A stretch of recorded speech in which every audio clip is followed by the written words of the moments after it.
قوم عاد پر خوفناک آندھی۔ سب نے بہت تیز ہوائیں چلتے ہوئے دیکھی ہوں گی اور بہت قسم کی آندھیاں بھی دیکھی ہوں گی، مگر آج ایک بڑی خوفناک آندھی کا تذکرہ ہونا ہے۔ یہ خوفناک آندھی کب آئی، کیسے آئی، کس قوم پر آئی اور اس کا نتیجہ کیا نکلا؟ ان تمام سوالات کے جوابات آج آپ کو اس ویڈیو میں ملیں گے۔ بڑا ہی عبرت انگیز واقعہ ہے۔ ایک ایسی قوم جن کو اپنے قد پر، اپنی طاقت پر بڑا ہی ناز تھا، بڑا ہی تکبر تھا، بڑا ہی گھمنڈ تھا کہ ہمارا کوئی کچھ نہیں بگاڑ سکتا۔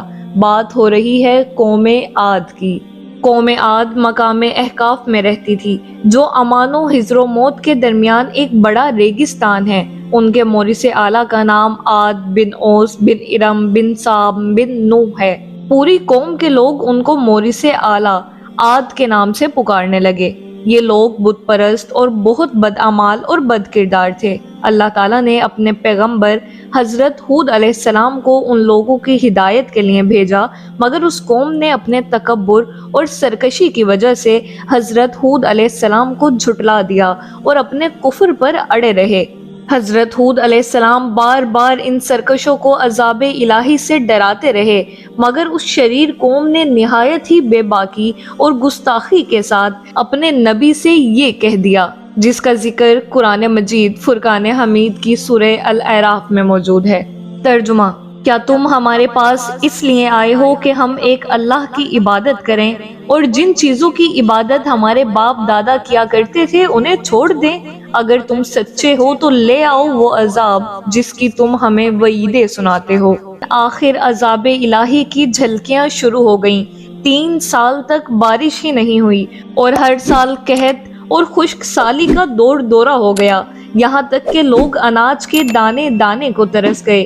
اس زمانے کا یہ دستور تھا کہ جب کوئی بلا اور مصیبت آتی تھی تو لوگ مکہ معظمہ جا کر خانہ کعبہ میں دعائیں مانگتے تھے تو بلائیں ٹل جاتی تھیں۔ چنانچہ ایک جماعت مکہ معظمہ گئی۔ اس جماعت میں مرثد بن سعد نامی ایک شخص بھی تھا جو مومن تھا، مگر اپنے ایمان کو قوم سے چھپائے ہوئے تھا۔ جب ان لوگوں نے کعبہ معظمہ میں دعا مانگنی شروع کی تو مرثد بن سعد کا ایمانی جذبہ بیدار ہو گیا اور اس نے تڑپ کر کہا کہ اے میری قوم، تم لاکھ دعائیں مانگو مگر خدا کی قسم اس وقت تک پانی نہیں برسے گا جب تک تم اپنے نبی حضرت ہود علیہ السلام پر ایمان نہ لاؤ گے۔ حضرت مرثد بن سعد نے جب اپنا ایمان ظاہر کر دیا تو قوم عاد کے شریروں نے ان کو مار پیٹ کر الگ کر دیا اور دعائیں مانگنے لگے۔ اس وقت اللہ تعالیٰ نے 3 بدلیاں بھیجی، ایک سفید، ایک سرخ، ایک سیاہ، اور آسمان سے ایک آواز آئی کہ اے قوم عاد، تم لوگ اپنی قوم کے لیے ان 3 بدلیوں میں سے ایک بدلی کو پسند کر لو، یعنی ایک بادل کو پسند کر لو۔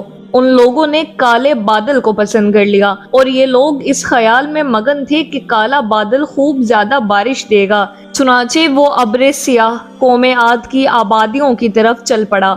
قوم عاد کے لوگ کالی بدلی کو دیکھ کر بہت خوش ہوئے۔ حضرت ہود علیہ السلام نے فرمایا کہ اے میری قوم، دیکھ لو عذاب الہی ابر کی صورت میں تمہاری طرف بڑھ رہا ہے، مگر قوم کے گستاخوں نے اپنے نبی کو جھٹلا دیا اور کہا کہ کہاں کا عذاب اور کیسا عذاب، یہ تو بادل ہے جو ہمیں بارش دینے کے لیے آیا ہے۔ یہ بادل پچھم کی طرح آبادیوں کی طرف برابر بڑھتا رہا اور ایک دم ناگہاں اس میں سے ایک آندھی آئی جو اتنی شدید تھی کہ اونٹوں کو ان کے سواروں سمیت اڑا کر کہیں سے کہیں پھینک دیتی تھی، پھر اتنی زوردار ہو گئی کہ درختوں کو جڑوں سے اکھاڑ کر اڑا کر لے جانے لگی۔ یہ دیکھ کر قوم عاد کے لوگوں نے اپنے سنگین محلوں میں داخل ہو کر دروازوں کو بند کر لیا، مگر آندھی کے جھونکے نہ صرف دروازوں کو اکھاڑ کر لے گئے بلکہ پوری عمارتوں کو جھنجھوڑ کر ان کی اینٹ سے اینٹ بجا دی۔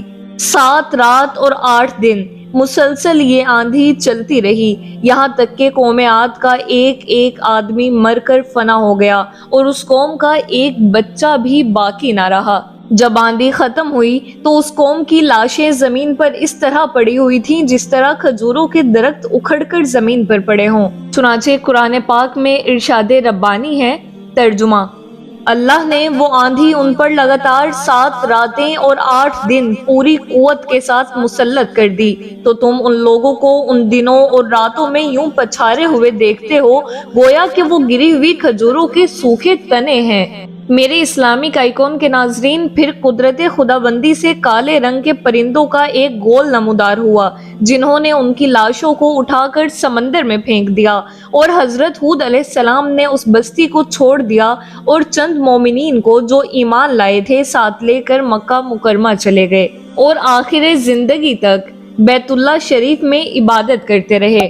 میرے اسلامک آئیکن کے ناظرین، قرآن کریم کے اس دردناک واقعے سے یہ سبق ملتا ہے کہ قوم عاد، جو بڑی طاقتور اور قد آور قوم تھی، اور ان لوگوں کی مالی خوشحالی بھی نہایت مستحکم تھی، کیونکہ لہلہاتی کھیتیاں اور ہرے بھرے باغات ان کے پاس تھے۔ پہاڑوں کو تراش تراش کر ان لوگوں نے گرمیوں اور سردیوں کے لیے الگ الگ محلات تعمیر کیے تھے۔